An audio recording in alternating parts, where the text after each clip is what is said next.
ag'ensozi eziwanda omuliro kyetuyita baso. Sterling number kiwandiiko ekyo kiwanvu meters 2 n'ekitundu futi 7 wali eri. Baddamu ne bakivumbula oddamu okisima. After the Jews stealing they hid. Ne bakisima mwaka gwa 1991 mu kifo ekimanyikiddwa nga Susa mu ggwanga erya Iran. Eyo gye kyali kikwekeddwa emyaka 600 years after being forged from. Ne bakibbamu ne bakikweka. Era kati kiri mu gye tuyita Louvre Museum mu ggwanga ery'Abafalansa. Catholic French ewasibukanga ba Knight Templars abaali bakulemberwamu abasajja nga Denogore, one of the Knight Templars. Abasajja abo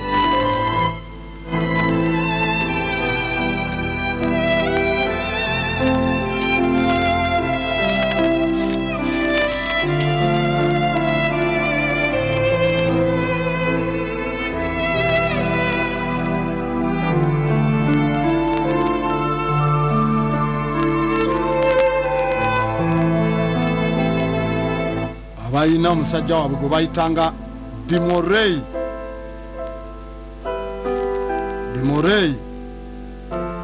paka we babatta mu October 12, 1937.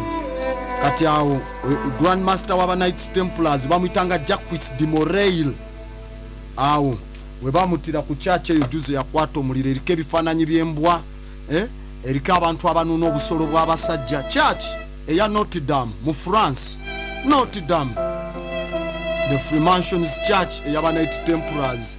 Eriko embwa embwa ensajja ate ngeri mu kulinnyira akamyu. Eriko very very obscene. Emitwe gy'abantu emisazi egisaliddwako nga gikwasiddwa abakazi kyokka ng'emitwe ate ginuuna obusolo bw'abakazi. That church eya Notre Dame in France. There kati gye bakweka near there Catholic France. Era bw'otunulira ku kifaananyi ekyo osobola oginoonya kode eyo olaba Hammurabi ng'ali ne Shamash katonda w'omusana n'obwenkanya mu Babylon. Era ekiwandiiko ekyo kirina lines eziwerera ddala 413. Era nga kimu kyakutaano 1/5 kwe kuli kye tuyita prologue ne epilogue, entandika y'okwanjula ekiwandiiko ne epilogue ebinnyonnyola. Kati bina byakutaano 4/5 mwe muli amateeka ge bayita law. Era mu ntandikwa Hammurabi avayo n'agamba gano ge mateeka agampeebeddwa Katonda okuwa abaana bange, to prevent the strong from oppressing the weak, okulemesa ab'amaanyi okunyigiriza abanafu. Era amateeka ago gali kye tuyita cosistic nga kitegeeza singa okola kino ojja kufuna kino, singa if you cause this you will get a condition of this. Era mwe muli criminal law, family law, property law, commercial law, amateeka agakwasaganya ku bumenyi bw'amateeka aga family, ag'ebyobugagga ewamu n'ebyobusuubuzi. Kati kodi eyo ey'amateeka mwe babba ge bayita amateeka ga Musa, agali mu Baleevi, agali mu by'amateeka bya Deuteronomy, agali mu Genesis, agali mu Exodus, amateeka ago mwenyini gonna mwe bagabba omwo mwenyini. Example, and kati ntandise okusomera Code of Hammurabi, example esooka Exodus 20, nkulaga buli emu gye bagibba. Katugenda nga soma verse neno. Example esooka Exodus 2 okuva 2, Exodus chapter 20 verse 16.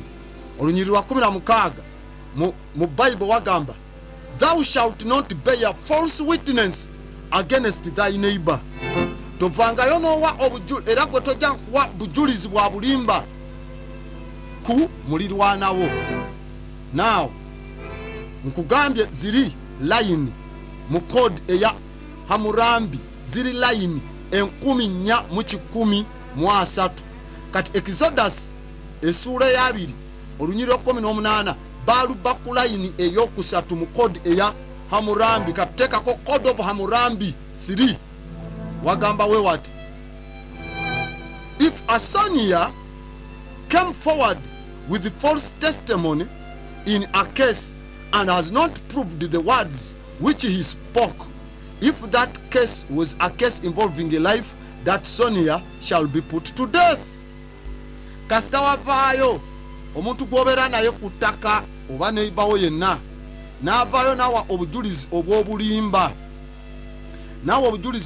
mu musango era nga tewali bujulizi ng'omusango ogwo gutwaliramu n'obulamu, oyo omujulizi anattibwanga. Exodus n'egibba eyo.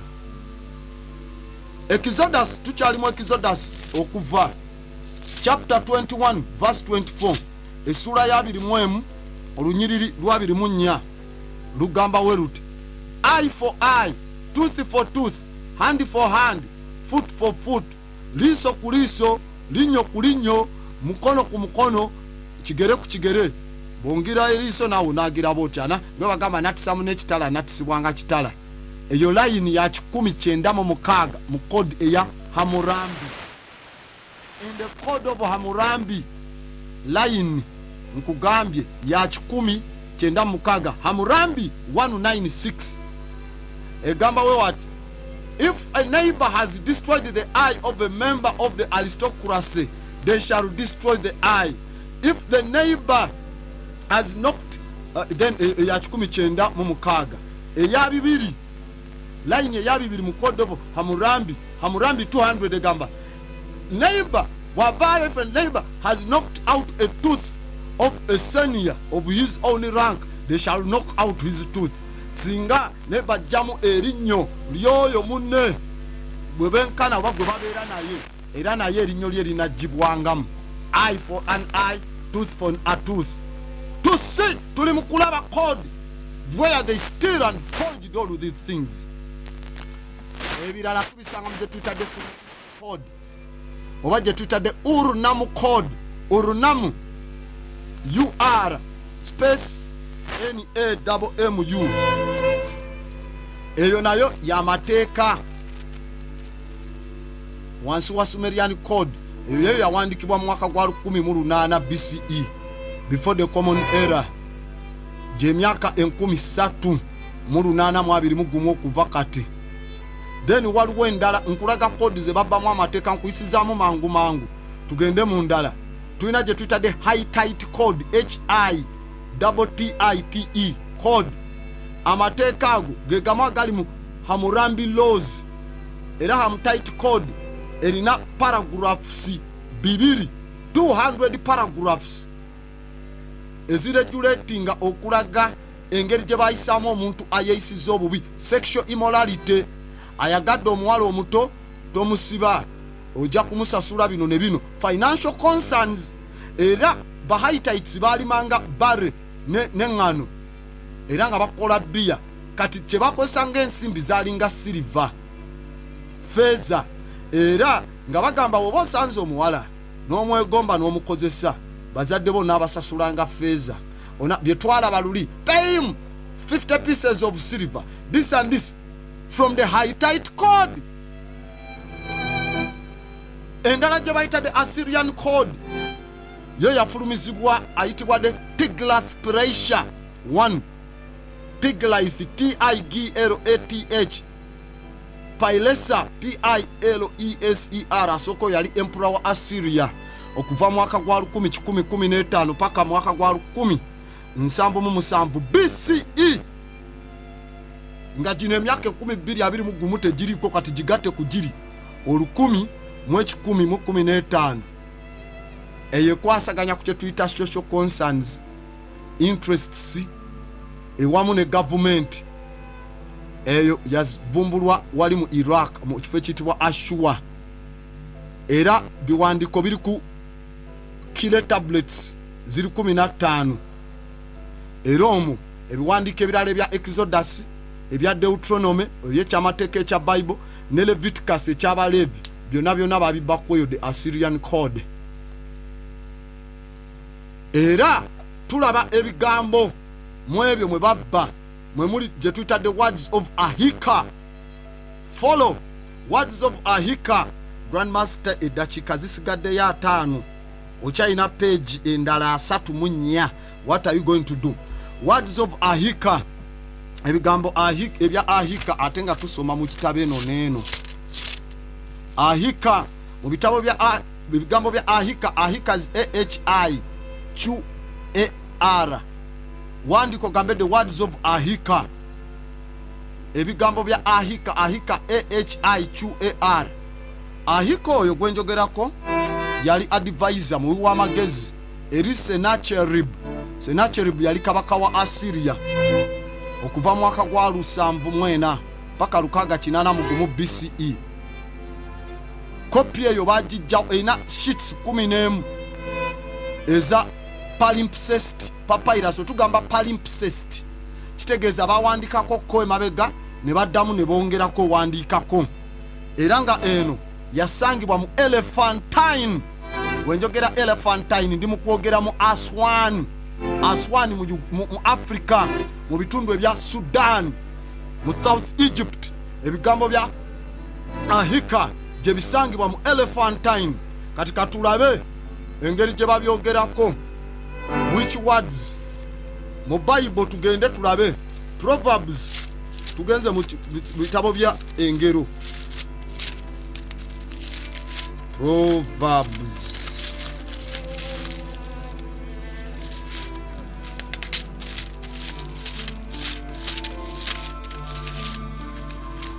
kasito isaza buli kasota Psalms tuba tugenze mu Proverbs. Engero Proverbs 20:20. Proverbs chapter 20 verse 20. Wagamba we what? Whoso cutteth his father or his mother, his lamp shall be put out in obscure darkness. Oyo yenna avayo n'akolimira kitaawe oba maama we, etaala ye ejja kuzikizibwa mu kizikiza ekikwafu. Omanyi mwe bagibba. Words of Ahika. Kati tuba mu chapter ey'omwenda line ey'ekikumi mu bigambo bya Ahika ebivumbuddwa mu Elephantine mu Aswan mu Africa mu Sudan. Ahika chapter 9 verse 137 oba line ey'ekikumi zote ziba verse ziba line. Wagamba we what? Whosoever takes no pride in the names of his father and mother, may the sun not shine upon him. Oyo yenna atabe okweyagaliza mu mannya ga kitaawe oba maama we oba nyoko we, omusana tegujja kumwakirako. Eri ne bagamba the light his lamp shall be put out. You see gye babibba. Tudeke emabega mu Proverbs 13. Engero 13. Proverbs chapter 13 verse 24. Olunyi lwabiri mu nnya lugamba lutyo. He who spares the rod hates his son. Oyo yenna asparinga kiboko achawa mutabaniwe. Nwagamba but he who loves him is careful to discipline him. Na yo yagala mutabaniwe abamwegendereza n'amubonereza. Mu Luganda wetugamba kukuba mwana si kumukyawa. Omanyiwe bagibba mu bigambo bya Ahika. Words of Ahika chapter ey'omukaaga line ey'ekinaana mwemu. Ahika 6:81 wagamba withhold not thy stand from the rod, else thou wilt not be able to save him from wickedness. Omwana wo tomujja ku kibooko okujjako bw'okikola ekyo oba tojja kusobola kumutaasa mu kwonoonebwa oba ogenda mu kwonooneka. Are we seeing where buli kyonna gye bakibba?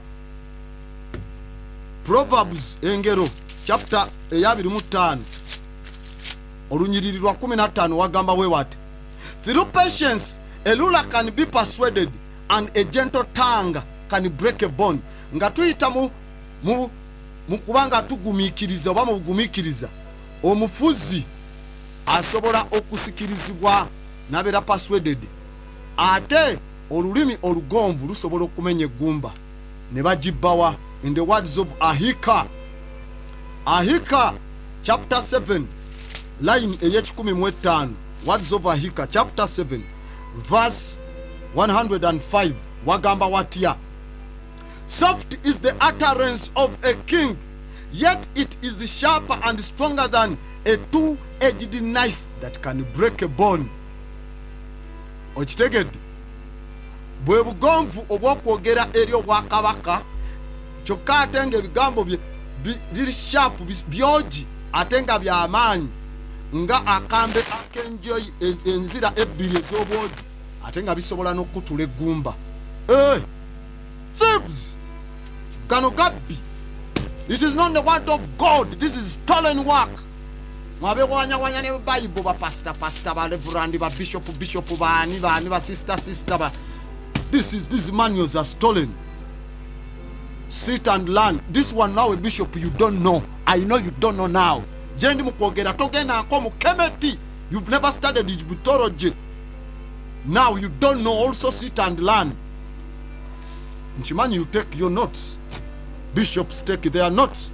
I've taught this in Kampala. Taught this. TV African, they were noting down. Omugenzi, Ruwanga, they were noting down. But Waliranga were noting that down because they didn't know what I was speaking about now. Mukomeri. Now let's show you Jebaja. Okay?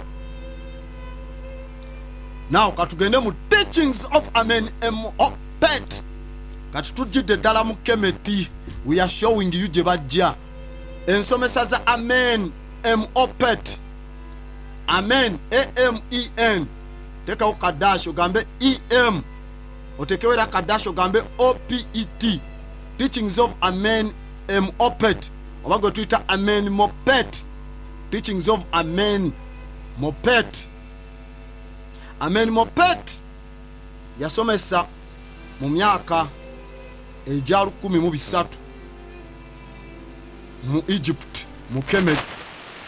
Yali mutabani waitibwa Kan Akat. Mwabanoonya amanya g'ekifirikal, get these names. Toddamu kunsaba linnya, just pick one lyowulidde wano. Amen Mopet mutabani wa eyayitibwanga Kanaka Art. Era Amen Mopet ye yawandika ze twitadde instructions of Amen Mope.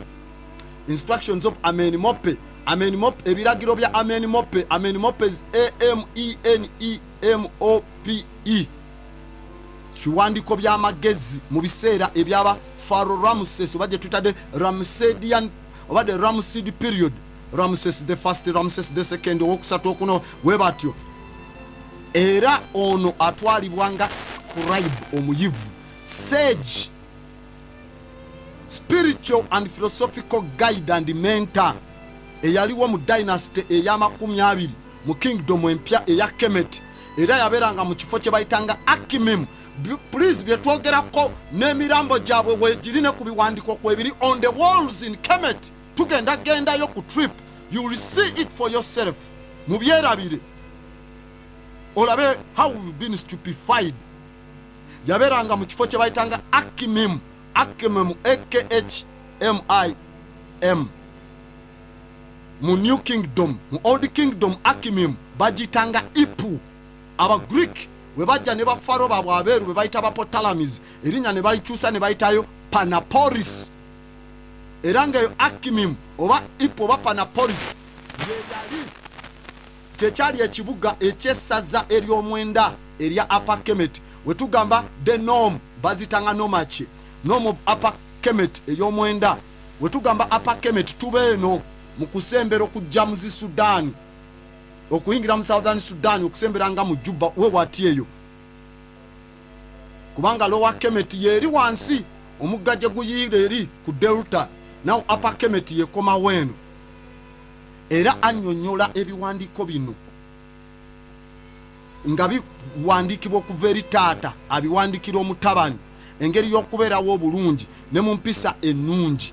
Era ebiwandiiko bino biri very well organized mu chapters 30 chapters in the instructions of Amen Mope oba Amen Mope. oba ze tuyita wisdom, amagezi ga Amenemopet mu biseera ebya ba Ramesside dynasty.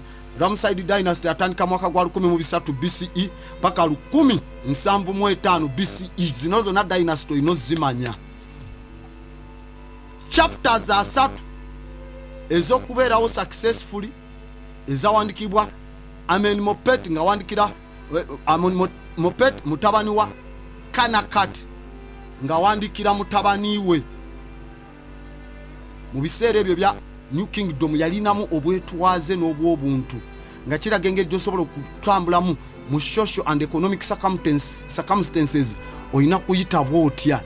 Era eno gye bafojinga nayo ne bajjayo Proverbs engeri endala.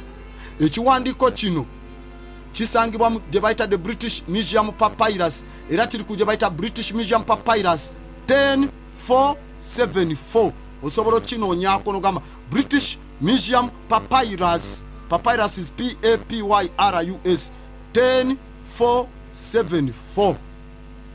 olabe pati eyakyendala eri mu Turin Turin mu Italy, bakisanga mu Thebes.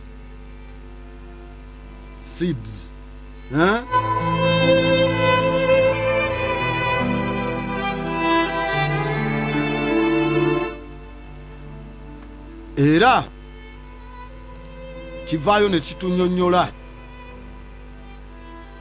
kati katulabe gye batandika okubba. Proverbs 17 tuli mu biwandiiko bya Amenemopet. Katulabe Proverbs 17 esula ya 17 lunyiriri lwa 18 wagamba watya, pay attention and listen to the sayings of the wise.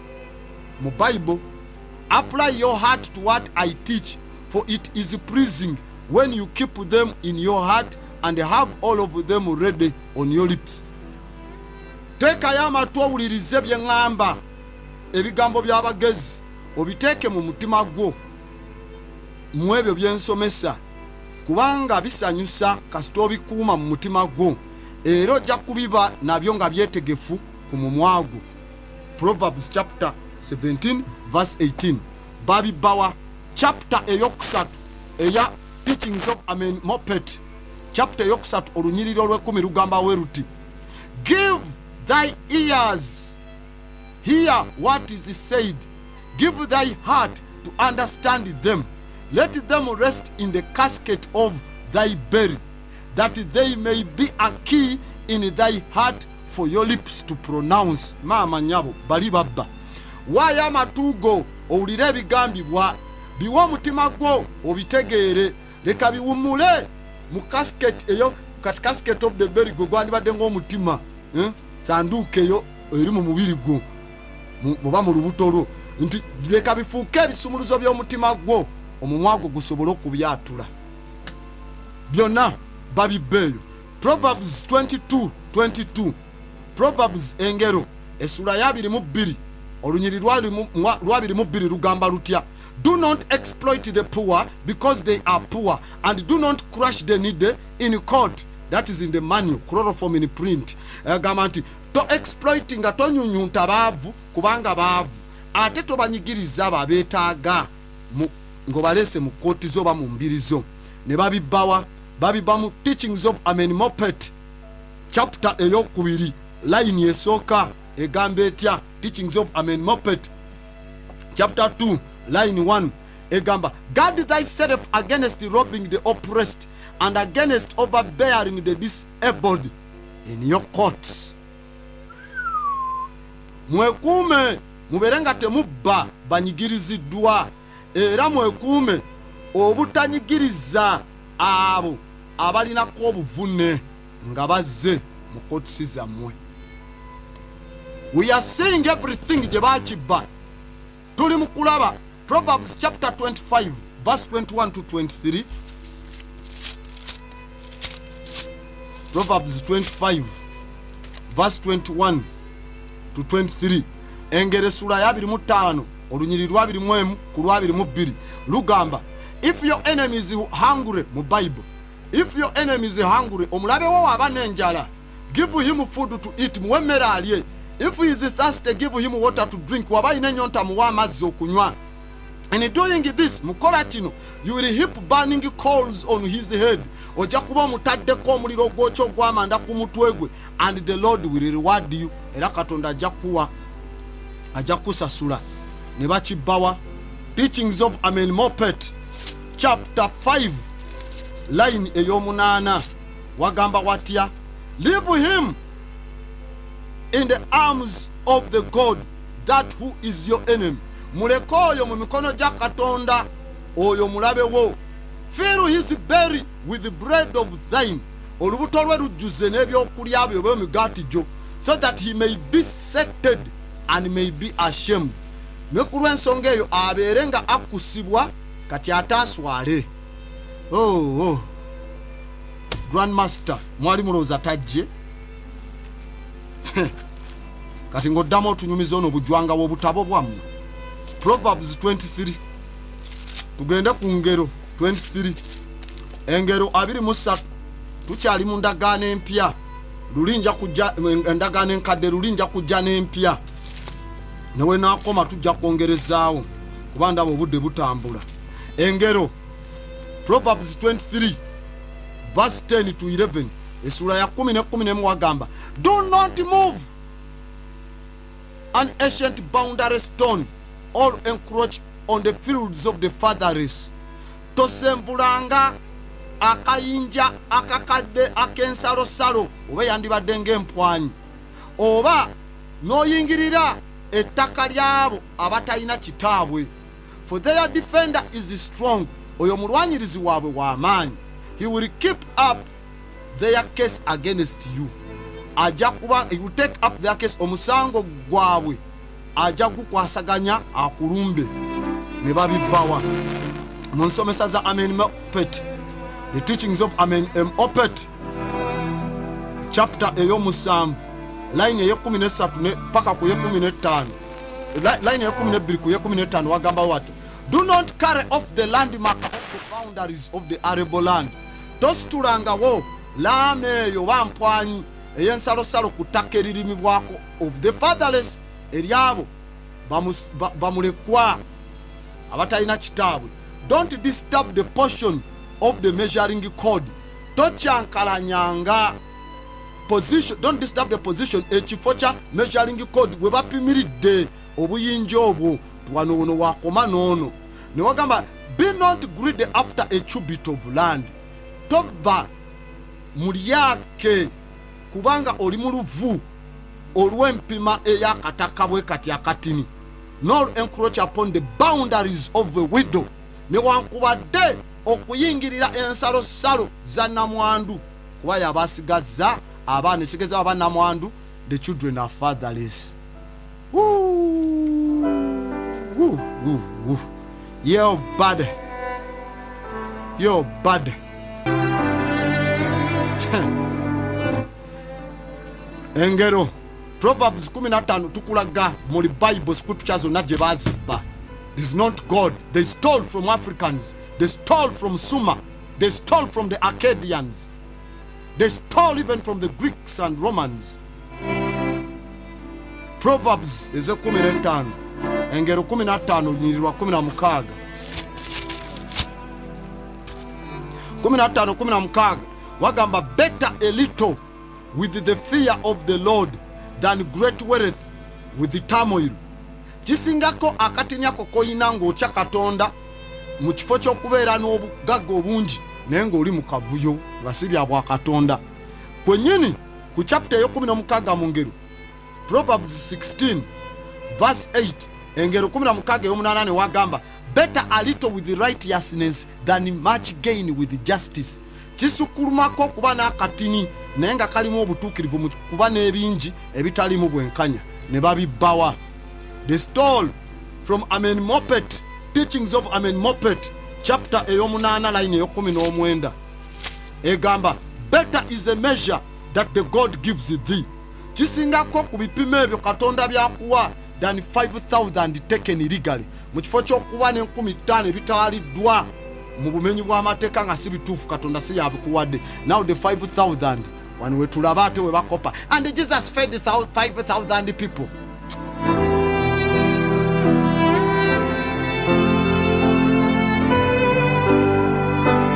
Proverbs chapter 15 verse 17.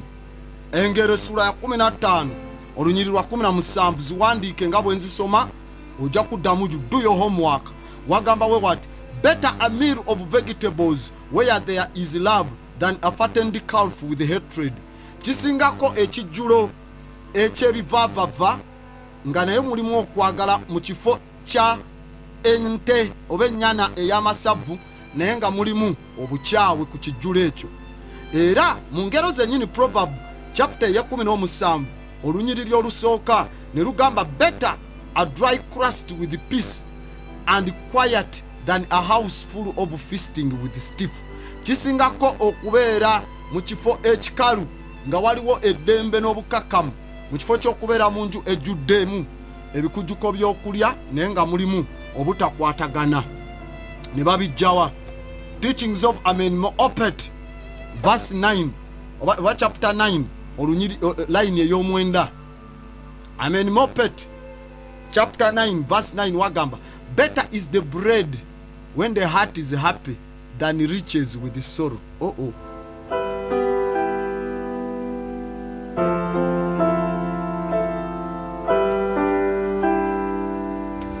Kisingako ewali ebyokulya nga omutima musanyufu mu kifo ky'ebyobugagga nga waliwo enyiike.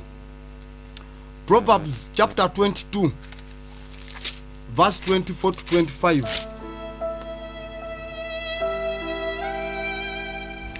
Engero esura ya 22 olunyiriri lwa 24 lugamba do not make friends with the hot-tempered men, do not associate with one easily angered, or you may learn his ways and get yourself ensnared.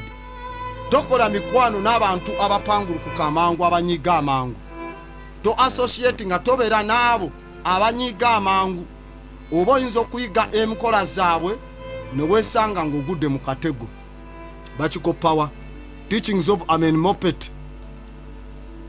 chapter 13 olunyiriri lwa 8 wagamba do not greet thy hated in thy violence, nor hurt their own heart thereby, you may fall into traps. Tobuuza abo ab'obusungu okubeera mu buvuyo bwabwe oba okulumya omutima gwo nabo kuba oyinza okwesuula mu katego. Eyo nayo ne bagibba. Proverbs engero essula ya 23 olunyiriri lwa 8 ne lugamba you will vomit up the little you have eaten and will have wasted your compliments. Ojja kusesema akatini ako koolidde era ojja kuba oyonoonye ebyo byonna by'obadde otuumye mu ggwe by'olidde. Ne bakibbawa mu nsomesa za Amenhotep chapter ya 14 olunyiriri oba line ya 13 wagamba the mouth full of bread too great thou swallowest and vomitest up. Omumwa ogwo gujjudde ebyokulya ebingi ennyo n'obimira ate oyinza owunzika ng'obisesemye. Tomala kitegeeza tolyamkusibwa kulya kutikkwawe ogambe nti omalize. Proverbs engero essula ya 27 chapter esooka essula ya 27 olunyiriri olusooka lugamba do not boast about tomorrow mu Bible. Do not boast about tomorrow for you don't know what a day might bring forth. Teweewaanya lwankya kubanga tomanyi lunaku luno kiki kye lunaaleeta ekiddako. Ne bakibba mu nsomesa za Amenhotep chapter 19 olunyiriri lwa 11 lugamba lutya do not spend the night fearful of the morrow. At daybreak what is the morrow like? Man knoweth not what the morrow is like. Tomala lunaku lwonna ng'otya obyenkya kubanga olunaku we lunaggwako kiki ekigenda okubaawo ekyenkya. Omuntu tamanyi nkya lugenda kubanga lufaanana lutya. I told you I'm going to chisel. Proverbs 16, Proverbs chapter 16 verse 9. Wagamba we what? Many are the plans in a man's heart, but it is the Lord's purpose that prevails. Ndi plani nyingi nnyo mu mutima gw'omuntu, naye ekigendererwa kya Katonda kye kiyitamu. That is now Proverbs chapter 19 verse 21. Then netuba ne Proverbs chapter 16 verse 9. Newagamba, in his heart a man plans his course, but the Lord determines his steps. Mu mutima gwe omuntu apulaninga kyabalanga ye, naye Katonda yasalawo ebigere bye kyekigenda okubaawo. Ne babibbawa mu nsomesa za Amen Mopet. Amen Mopet chapter 19 verse 15 balayini 15 wagamba, one thing are the words which men say, another is that which God does. Ekintu ekimu bye bigamba abantu bye bagamba, naye ate ekirala byebyo Katonda byakola. Now ulira nga tumala eggobe mu kibya ne chapter zino wezigamba. Proverbs engero verse 22 no, chapter 22 verse 20. Engero esula ya 22 olunyiriri lwa 2. Omanyi gye balubba lw'olugamba we ruti. Proverbs 22 wagamba, I have not written 30 sayings for you, sayings of counsel and knowledge. Sivuddeeyo kuwandiika ngombo 30 nga nziwandikira ggwe ebigambo bino ebiwabula era eby'amagezi. Omanyi we bagijja? Bajja mu chapter 27 mu Egypt, chapter 27 esula ya 2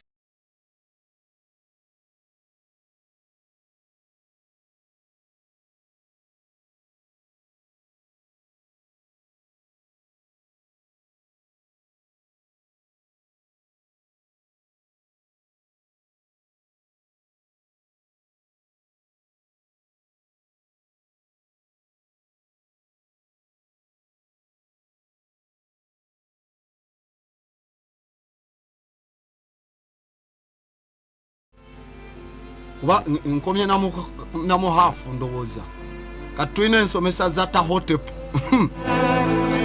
Tuli mu Kemet, teachings of Tahotep. Tahotep is PTAH, nga tugamba pata PTAH. Then Hotep nga tukubuza Hotep ekitegeeza peace. Hotep, Tahotep PTAH. Then Hotep is HOTEP. Tahotep erinnya lye Tahotep litegeeza peace of Pata, eddembe lya Katonda Pata, the creator. Oyo no yali vaiza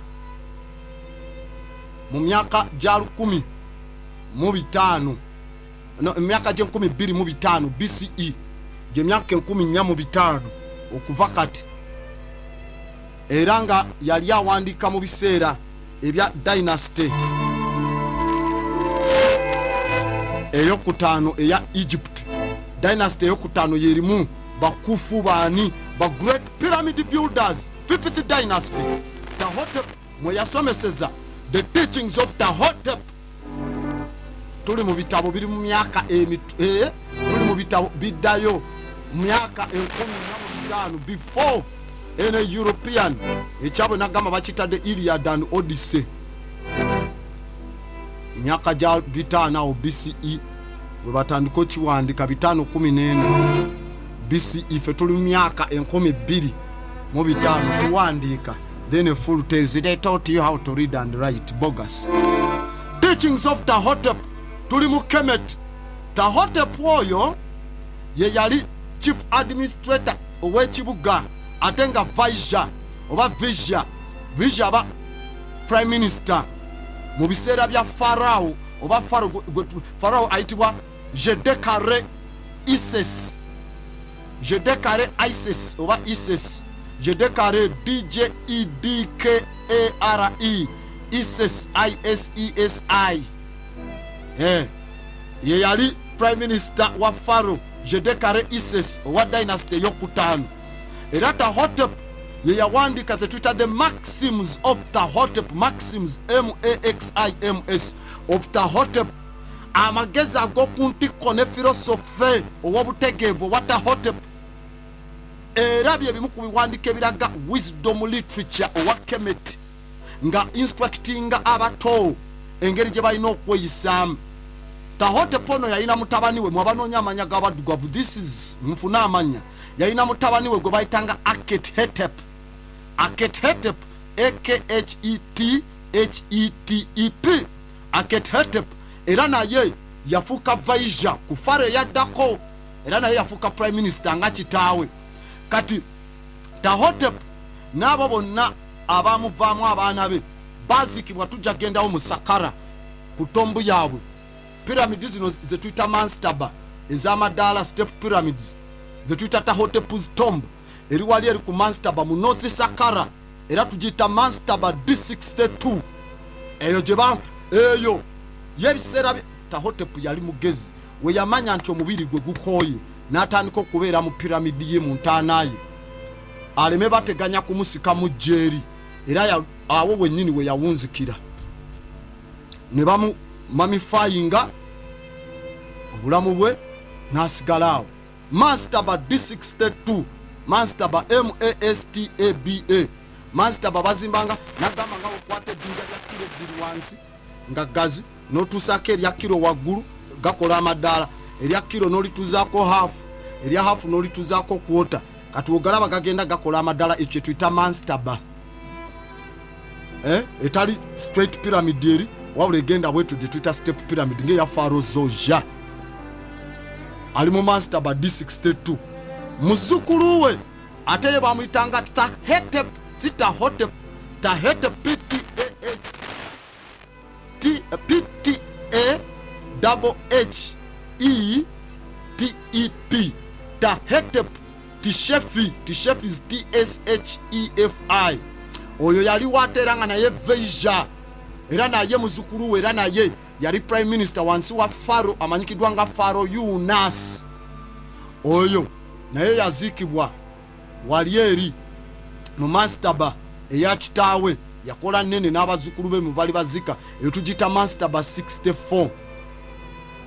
Nkugambye ebiwandiiko bino bijjudde omwo era ku title ezaali zimudidde Tahotep mwe muli ebifo nga overseer of the treasurer oba the treasury kalabalaba weggwanika gye batereka ebyobugagga overseer of the scribes of the king's document kalabalaba alabirira abagezi abawandika ebiwandiiko bya kabaka Pharaoh. Overseer of the double granary yali kalabalaba alabirira ebyaji gye tutereka emmere era yali overseer of the royal works emirimu gyonna. Now Tahotep yasomesa mu myaka gya 2555 BCE mu dynasty ey'okutaano the old kingdom. Ebiwandiiko byonna biri ku clay tablets ne papyrus sheets era kati oba oyagala okubyekenneenya biri mu museum mu Paris emanyikiddwa nga Bibliotheca Nationale era nabyo yongerako ku proverbs zino endala. Era ebiwandiiko bya Tahotep mwe bajja ekitabo ky'omubuulizi the book of Ecclesiastes mwe bajja n'ekitabo ekya Sirach SIRACH mu Taramand oba mu Batora nayo era kye bayita eky'omubuulizi mwe babikoppa from the teachings of Tahotep. Awo keep your finger there on the teachings of Tahotep. Sunday jja Human Planet tujja kutandikiraawo tugende tunyonyoke yonna ewana wasigalidde yonna tujja kubijjayo byonna as they stole as they forged nga we bavaayo to try to lie nga we bagezaako okujja ogezaako okusiriwaza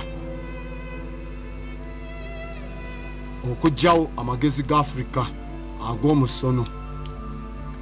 awo Abot nga lwaki teyegendera wano mu ssimu ze lwaki sigenda mu masimu nensooka ndaba betusomesa bali stedde wemuli ayustedde message zo nyingi naye tuyite ku ssimu mpulire okuteesa kwammwe mu nsoma eno ey'amagezi ag'Afrika ag'omusono mubadde muwandiika you've been noting ebyo byonna tujja kuba tuyita ku lukomo lwaffe mu nsomesa zaffe wano. Clouds. Hello, twogera nani? Yes, ebo. Owandiise buli kimu? Musomese n'abalala muganda wange.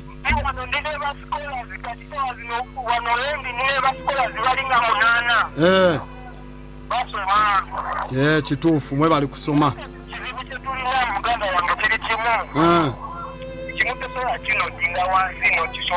Mu recording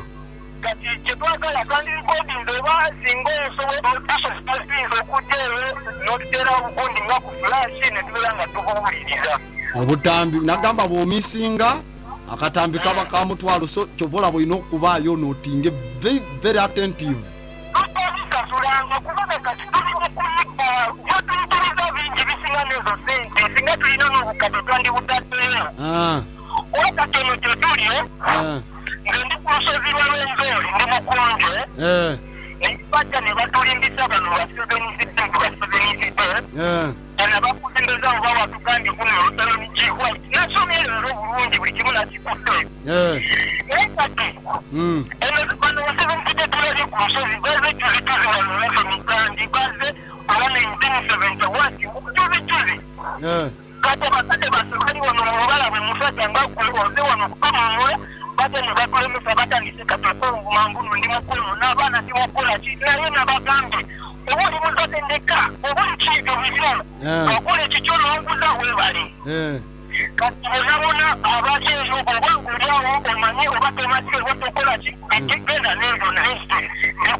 Ashe.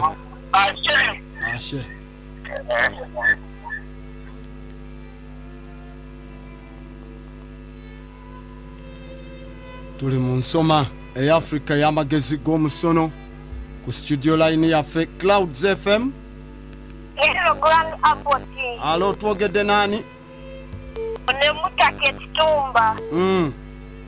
Webale takakawo kubongo masifafe. Webale kubanga kuli osoma nga ate osomesa n'abalala.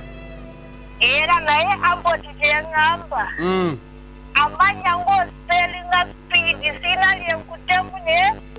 Deka naawe. Ate nina basanizi basatu bonna njagala amanya gaabwe naye olina speed. Nina speed. Onemutake Kitumba. Nkugambye erinnya tulina erya Tahotep. Hotep HOTEP netuba n'erinnya eddala erya Tahetep PTAHETEP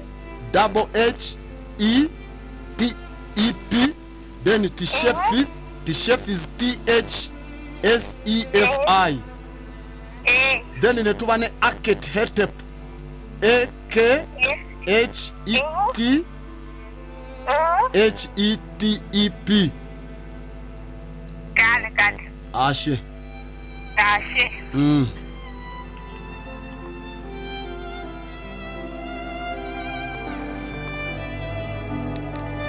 Clouds FM. Hello, Clouds. Alo, twogedde nani?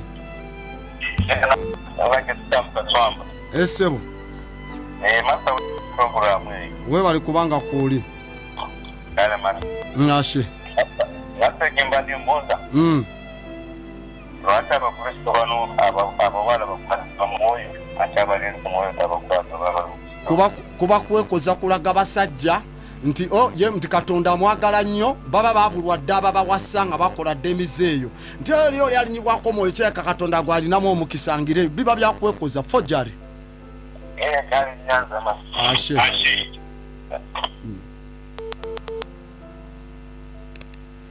Clouds. Alo. Twogedde nani ono? oli mu kulya ddakiika nja kujja kutwogedde n'ani ono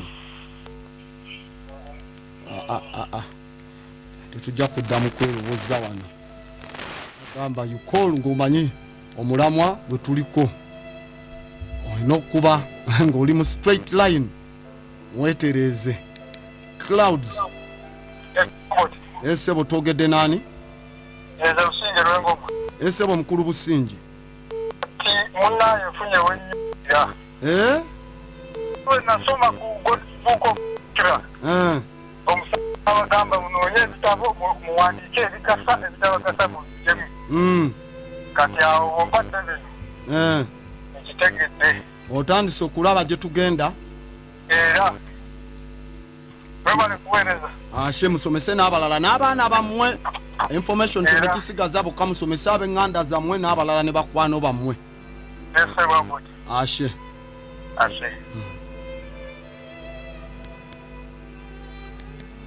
Clouds. Grandmaster. Esebo ani ono? I'm Mr. Nyansio from Chivota. Esebo Nyansiyo. I would like to know from you, Ellen G. White's books really helping us because some of us are being told that they are the genuine writings. Ellen G. White is the founder of the Seventh-day Adventist. It's another program of forging you to keep you under arrestment, intellectually sterile, to bind you into foolishness that doesn't resurrect your soul. Okay, thank you. Ashe.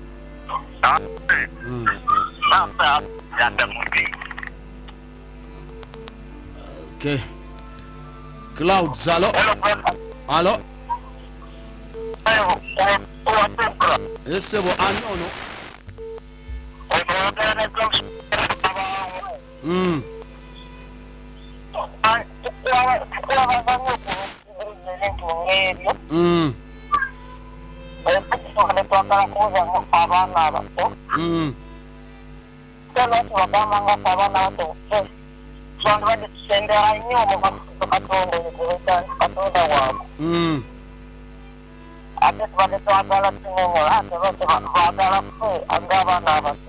Ekituufu kiri nti kati ate mmwe bwe tusibidde mwesinga mukula n'amagezi gano ne mugasomesa abalala abanaddako temugenda batwala mu biyumba by'embuzi n'abaliddako. Kati generation eziddako zijja beera liberated, tubeere nga tutambuza omulamwa gwe twetaaga.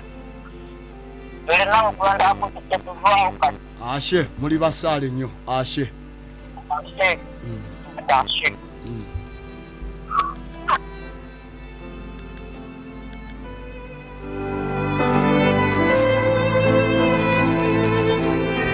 Clouds FM. Yalo, twogedde nani? Esebo kyekiswayo.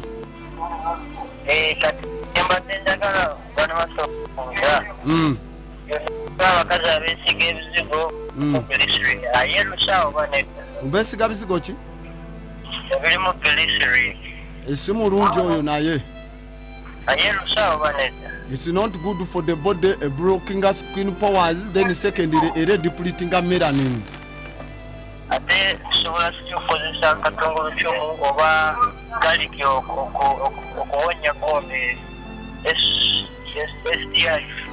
You just omukoona n'omuteeka mu kawera akalungi omukyala n'amwezizika wansi waba yina coconut oil naye n'amuteekayo naye galiki yeetagateeka mu mazzi n'agatuulamu owulira n'agatuulamu mu nkola eyo. Then n'amajaani si gano ge tuteeka ku caayi agakanogebwa ku nnimiro bwe gatokosebwa galina olugundi olwo oyiro lwe gazaala nago. Okay obadde odistortinga. Tukyagendera ddala mu maaso ku muleretu kwe tuli 98.5 Clouds FM Human Planet ne Grandmaster da West Zulu eta. Clouds, hello? Hello? Esebo liyonga nkuulira.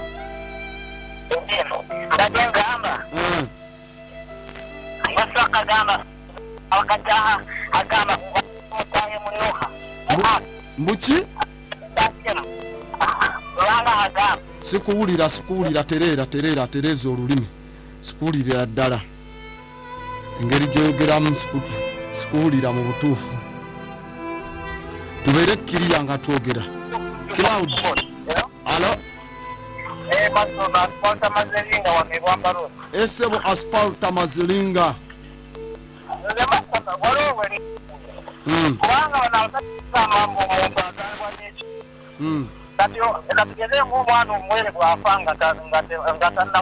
nga tanabatizibwa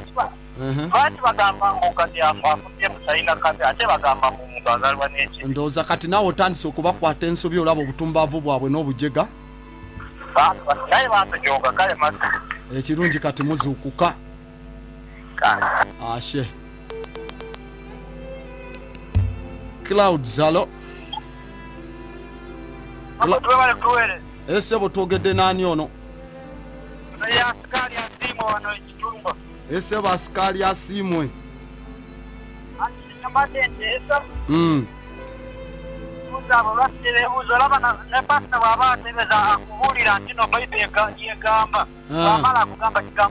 bamala kubulira kigambo kya Katonda ate waliwo ekirala zino tulina akayimba akagamba eggulu n'ensi byonna bigenda kuggwako birigwawo eggulu n'ensi birigwawo nange neebuuza ate okolera eggulu erijja okuggwawo kitegeeza they will extinct ate eggulu bwe livaawo fe tulagawa okitegedde ndowooza olaba butandise okubikuka amaaso embeera kate nkwagala nnyo ashe nange mbaagala nnyo amba njagala onyambe maama wange ali bubi emisuma gimuluma egyamagulu ate n'omugongo gumuluma akwate ng'obutungulu abusale abuteeke mu mazzi agabuguma lukuwa omuwota asobole okuba ng'alinnyamu eddakiika 3 emisana oba ku makya n'olweggulo newaba ayambala engatta asobola okufuna obutungulu n'asalirayo wansi mu sokisi n'abeera ng'atereeza wansi mu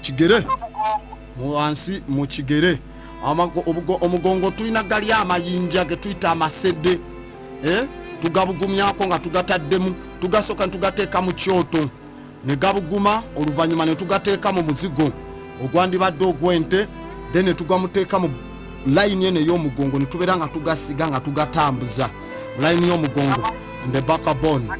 Okay, Clouds FM tukyagendera ddala maaso nga tunzika aba message nziraba nazo nyingi tujja kwatayo ko Clouds. The Grandmaster. Hello. The Master. Twogedde nani ono? Otogedde Mutota Master. Mr. Mutota, class monitor. Master bale kubangula ba. Master katikano ketuliko. Akaita asigala talama. Asiga where the robber meets the rob. Omubbi wasika n'omunyago. Asigala talama. Master, dunia eno gyetuliwo tulinamu abantu abaawukukanda. Ate ebigere bisinga motoka bw'okyukula omaliza ogikubya ekigo. Ate waliwo abaagwada ne mu luwonko. Baabawugula ne bayingira ddala mu luwonko tetukyalina budde bwabwe abo. Watoyinza kulinda nangamba Genesis ekitabo ekitukuvu kikugamba. Ekikugamba Katonda mu kifaananyi. Ekitegeeza oli mu kifaananyi kyo yakutonda. Ekitegeeza otonze gwe naye mubakijjumu bamufaanagana wana mubeera muntu. Tongambulira nti Katonda ali omu ng'ate yagamba naffe ze yatonda tuli mu kifaananyi ekyo. Okitegedde? Naffe tuba bakatonda balala. Tuba bakatonda. Kati batuggyeko obugwagwavu baleme kwesuulika batereere bayimbe bulungi. Batereere mu layini ashe. Ashe.